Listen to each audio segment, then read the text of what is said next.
Okay, guys, so I scrolled straight down to the comment section. I didn't read anything. I just want to know how far we are. I think we're pretty much in the home stretch, because I keep forgetting, looking over here at the sidebar, I think, oh, we're never going to get through this. But we'll power it through. And then we'll see what the audiobook is like, because I get tired of reading this shit. Well, if that wasn't low pony pies, I read that. A new thought occurred to me about Watcher. The Wasteland Survival Guide had been written after the mega spell rained down. About long after, concerning its sound advice on scavenging. So that book wouldn't have been in the Ponyville Library as part of the original pre-war library. It found its way there later, from the lack of being burned to face or covered in blood, I was guessing recently. Whether it made me wonder, did Watcher know about those poor ponies the raiders held captive? And if so, is that why I was talked into going there? Was I manipulated into walking into that horror because Watcher hoped I could free them? I couldn't be sure, and considering that Watcher saved me, I should give the benefit of the doubt. But I couldn't help the niggling sense that Watcher had played me, and I don't like being tricked. My ears perked as the music stopped again, replaced by a voice. But this wasn't Watcher's voice. It was some pony else. The voice wasn't metallic, so it was the voice of a smooth male pony with a greasy charisma. Friends! Ponies! Rejoice!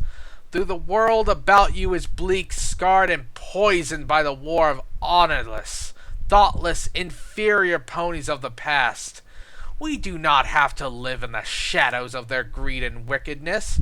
Together, we can raise Equestria back to its former beauty. Together, we can build a new kingdom, where all live together in perfect unity. It's already happening, my good ponies. Already the foundation for a new and wonderful age is being built. Yes, it's hard work. But don't we owe it to ourselves and to future generations of ponies to be better? No, to be the best we can possibly be. I'm telling you now, as your friend, as your leader, that we can.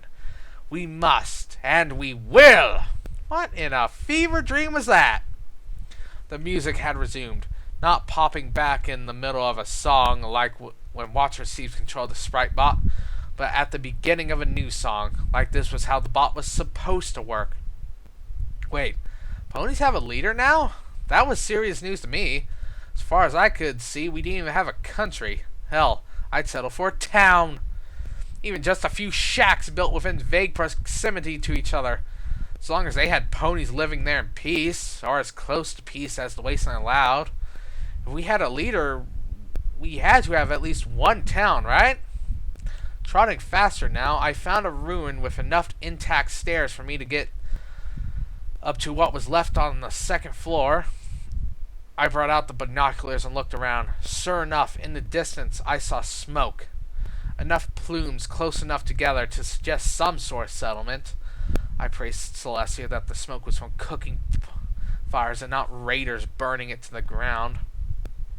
There was a path leading out towards the settlement that would keep me from losing my way, and there was movement on the path. I forgot to set the timer. My horn glowed as I focused the binoculars, bringing a small group of ponies into view.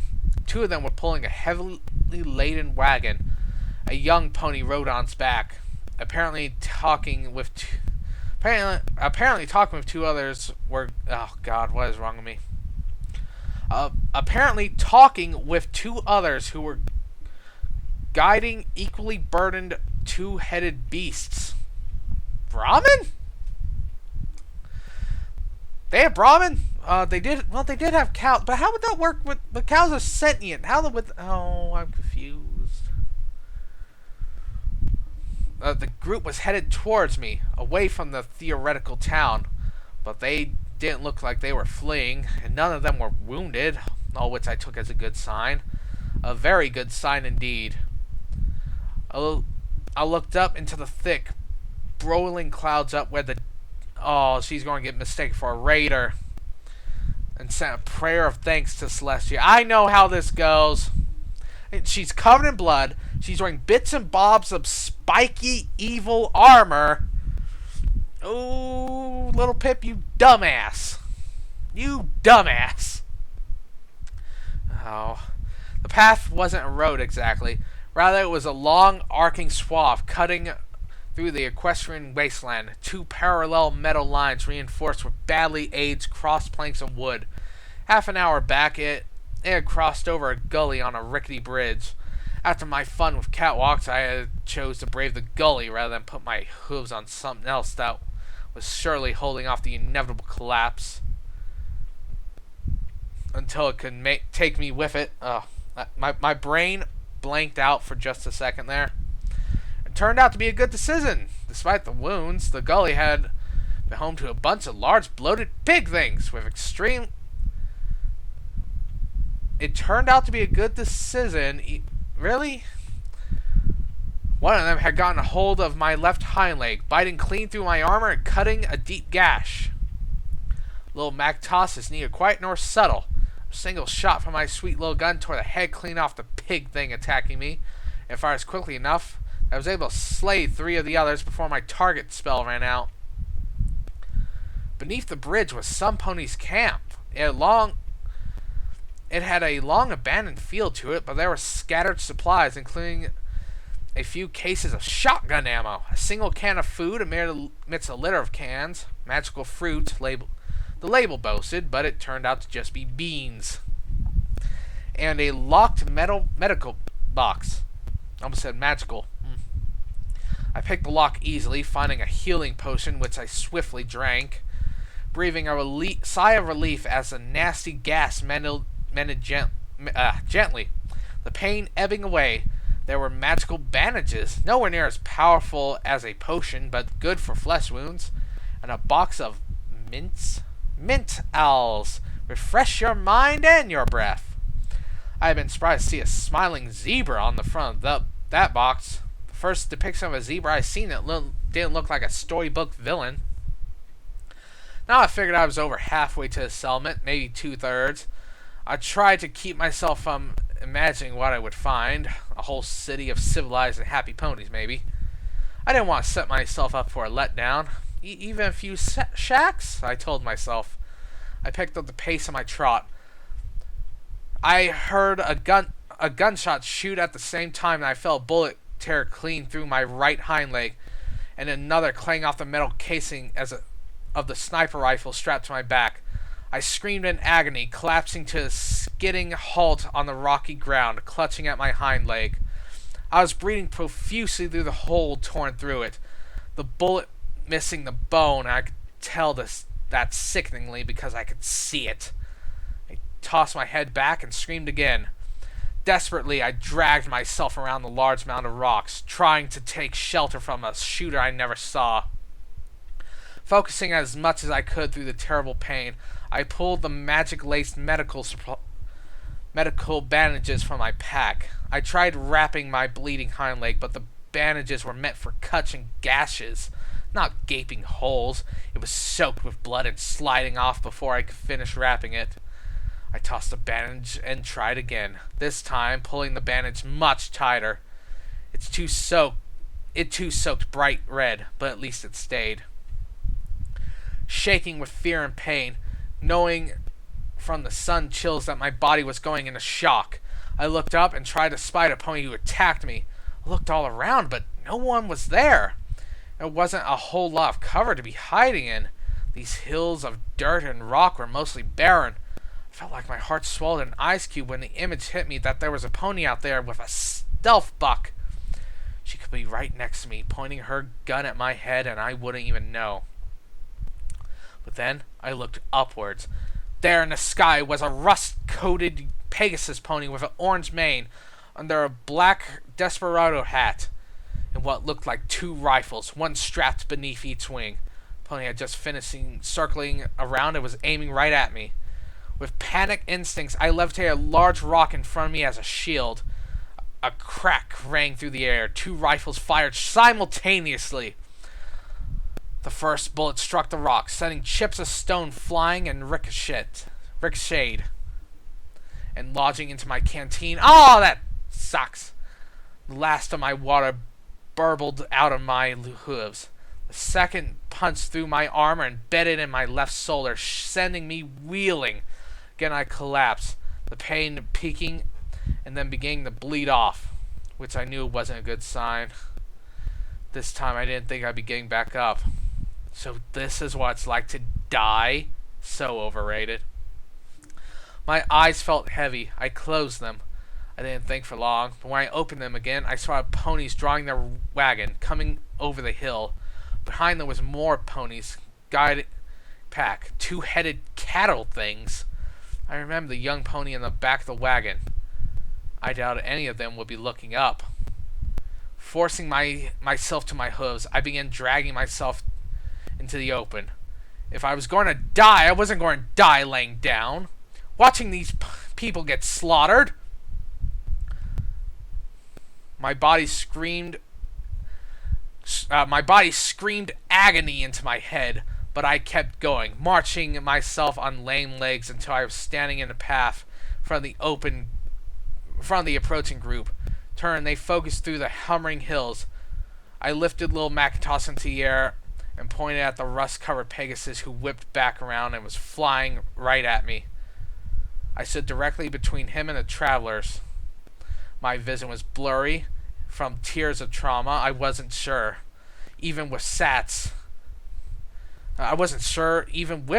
that I could hit him. And I stood no chance against his aim. He was an amazing shot. Technically, he hadn't missed me yet. Putting every ounce of me into him. My eyes just darted straight down again. I can't help reading ahead. I'm sorry. And hoped that a pony who had survived 4 shots would be mistaken for a pony to be reckoned with. Shoot me all you want, but if you attack that family, I will end you. To my surprise, the Pegasus' eyes widened. Instead of firing, he backflipped his wings, coming to a halt in front of me. Whoa, Nelly! Levitating little Macintosh was getting really hard. I lost all feeling in my shot leg and fell on my hunches without realizing. I ain't the one attacking the caravan, you are. What? Black was seeping into my vision on all sides. My head was swimming. The conversation wasn't making any sense. But at least he was conversing rather than killing me. Weakly. Not attacking. You shot me. Of course I shot you. I see a raider heading at the caravan. I'm going to perforate her till she ain't moving no more. The rust-colored pony glared at me with a strangely proud look. It's my policy. I felt my forelegs give. I was near collapse, but the words of the pony caused a fire to flash in my head. Little Macintosh began to sink to the ground. But now it swung back up, pointing right between my attacker's eyes. I'm not a raider! The pony pointed at me argumentatively. You sure look like a raider.